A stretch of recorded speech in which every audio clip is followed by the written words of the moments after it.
Pois é, sábado, 25 de dezembro. Então, acho que você tá esperando um vídeo de Natal meu, né? É.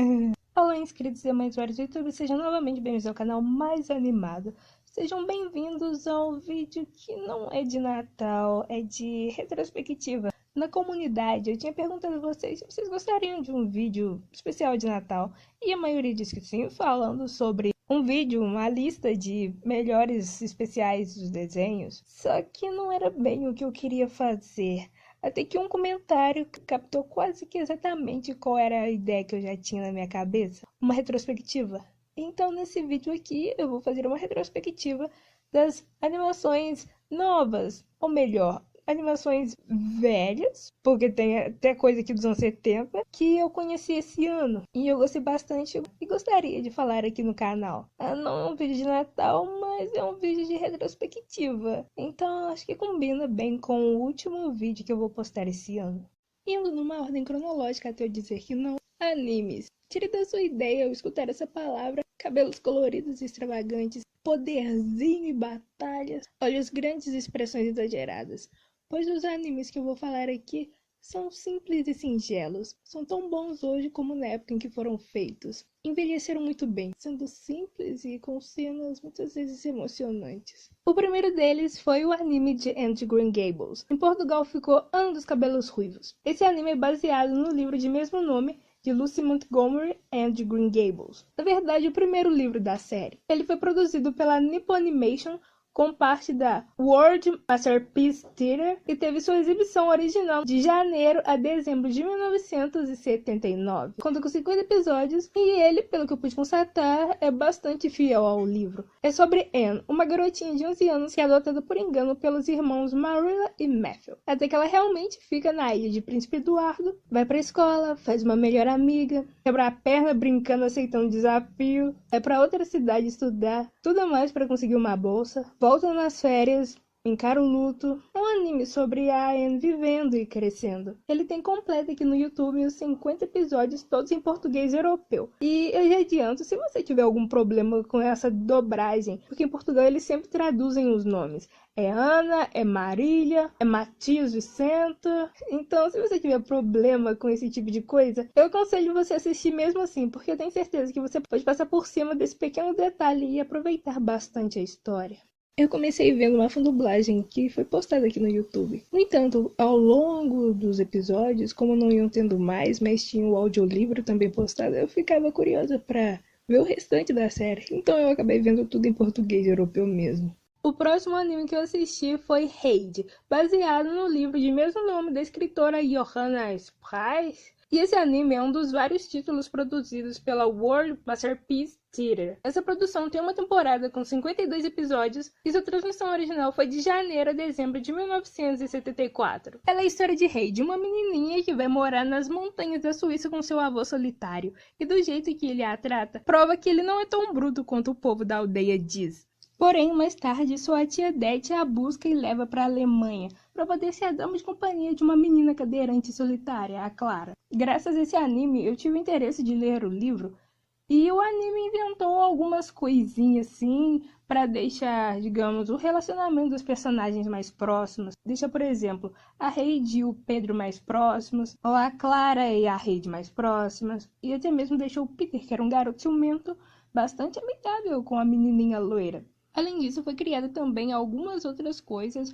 para mostrar mais a personalidade da Heidi, como uma vez que ela não tem medo de ficar entre um cervo e caçadores. Pelo que eu vi aqui no Brasil, essa animação passou na TV Tupi e no SBT, no show da Mara. Mas a dublagem brasileira está perdida e eu tive que ver em português europeu, revezando com o espanhol, porque tem alguns vídeos bloqueados. Eu até tinha notado isso, então eu pesquisei em outro canal pra ver direitinho na ordem, só que eu ainda acabei achando mais tarde outros episódios que eu não tinha visto, que não tinha dado 52 episódios, mas aí eles só estavam em espanhol mesmo. Também recomendo você assistir. Na verdade, tudo que tá nessa lista eu recomendo você assistir. É uma história sobre simplicidade e a importância dos estudos.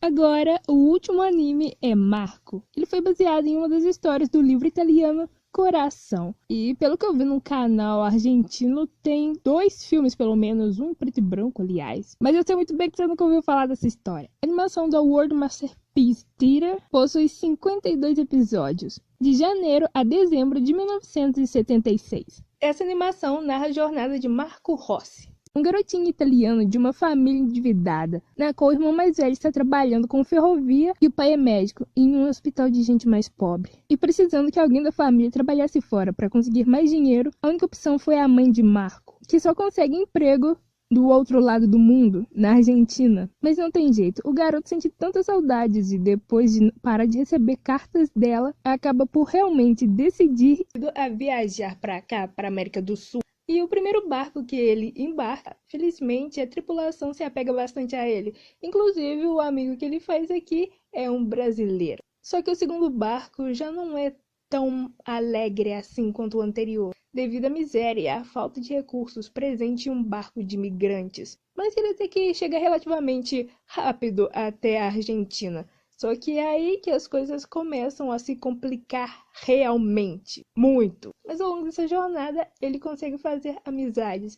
E uma delas é a Violeta, ou melhor, a Violeta, o seu pai e as suas irmãs, que o ajudam em boa parte do trajeto. Só que eles também saíram da Itália, só que vieram antes e reencontraram o Marcos. E também devo destacar outras pessoas que tiveram menos de 10 minutos em um episódio, mas que ajudaram o Marco de alguma forma. Diferente de outras pessoas que ele encontrou que não eram tão receptivas a imigrantes. É uma coisa a se pensar. Além de se pensar, é claro, na falta que uma mãe faz, porque leva muitos episódios até que o garotinho possa reencontrar a sua mãe e os dois voltarem para Gênova, quando a situação financeira da família começa a melhorar. Esse anime passou aqui no Brasil, no SBT, na TV Tupi e também na Record. Mas adivinha, dublagem perdida? Então eu tive que revezar entre português europeu e espanhol. Outra coisa que eu devo acrescentar é que a abertura em Portugal ela é bastante alegrinha e não tem nada a ver. A abertura em espanhol ela combina bem mais com o clima da série, com a jornada do Marco e realmente lembra mais uma abertura de anime. Eu disse que esses animes são tão bons hoje quanto na época em que foram feitos. E só de eu narrar essa história aqui, vocês puderam perceber que ela é emocionante. Devo falar que a parte final é a mais dramática de todas. Mas isso aqui é a coisa da Alice que chegaria mais perto de ter uma censura. Como, por exemplo, na hora que alguns personagens apanham. Não é nada realmente violento, não. Não, claro que não. É uma coisa para ser mais dramática e te deixar mais triste do que realmente outra coisa. Talvez a coisa que fosse censurada mesmo pela 4Kids, por exemplo, fosse o fato de que todo mundo, pelo amor de Deus, todo mundo, até as crianças, bebem vinho. Então eu imagino que eles se trocassem a cor dos corpos. Mas isso, por mais doido que pareça, é historicamente correto. Os adultos realmente davam álcool para as crianças beberem. Na minha opinião, eu acho que deixaria passar, porque é só uma coisa que deixa o relato de época mais verídico. De qualquer jeito, é um anime triste, dramático, você não vai rir assistindo isso daqui, mas ainda assim eu recomendo. Com certeza ele pode te ajudar no exercício de ter empatia, e sempre que alguma coisa te proporciona isso, é muito válido dar uma chance. Antes de dar sequência, eu quero comentar uma coisa aqui rapidinho. Esses animes são dos anos 70, eles eram feitos na mão, com película de animação. E eu quero apontar aqui o capricho, a beleza desses backgrounds, desses fundos, dessas paisagens bem sombreadas, bem iluminadas. Até porque, como não eram coisas que iam ficar em movimento, na verdade poderiam passar, né, para dar ilusão de movimento dos personagens. É uma coisa que poderia se caprichar mais, porque era estática. E olha só que lindas. Quem fez esses animes estão de parabéns. O estúdio tá de parabéns. Agora, Raid 3D de 2015, que é um remake, tá? Não é um reboot, é um remake.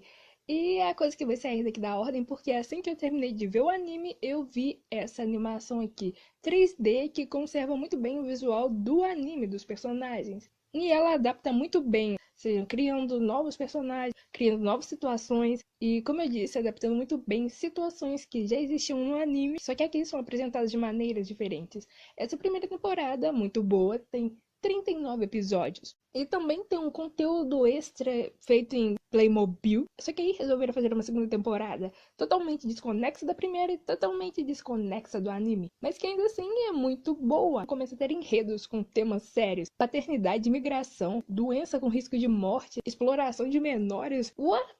Ainda assim, é uma temporada boa, mas pra mim não é melhor do que a primeira. Falo rapidinho aqui dessa animação, porque eu já tenho uma playlist inteira só sobre essa rede aqui no canal. Então, link aí em cima. Sério, eu gostei por demasia que eu tive até que pintar um quadro.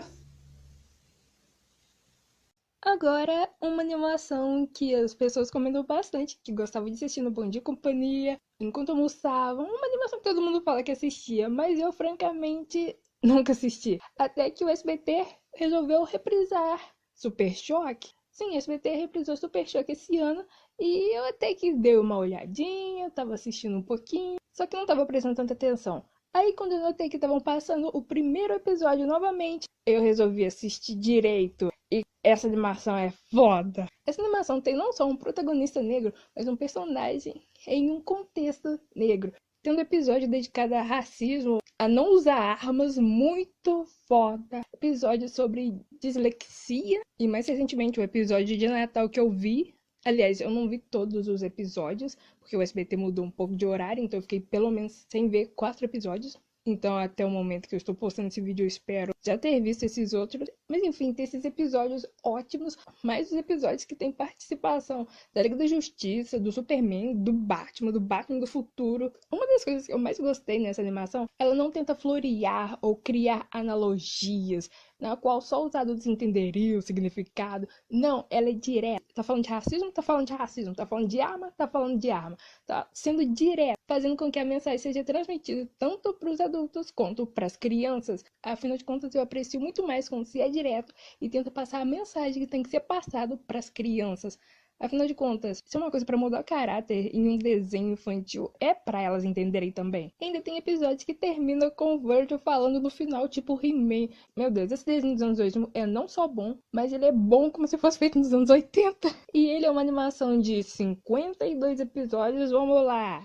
Se você chegou até esse ponto do vídeo, comenta aí embaixo 52. Enfim, uma animação foda, na qual os meus elogios não caberiam todos nesse restante de vídeo aqui. Se não fosse o SBT reprisando esse ano, eu não saberia quando e se eu veria ele um dia. E sabe, ele passou ali junto com o Projeto Z, tá? Ace Ventura e o Máscara. O que me faz pensar que o Silvio Santos ainda tem bons desenhos guardados no baú. Mas ano que vem vai estar tudo renovado, vocês sabem, né? Enfim, essas foram as animações que eu conheci esse ano. Eu fico muito grata por ter conhecido todas elas. E eu ainda assisti o filme Atlantis, Ilha do Tesouro, e um filme bem legal chamado Samantha e Nelly. Mas a questão aqui mesmo é das séries que eu tô falando. O ano de 2021 foi bastante bom pra mim, e não só por causa do que eu assisti, mas ele foi bom, e eu espero que o ano que vem também seja bom pra você, e até melhor. Então, eu te vejo o ano que vem.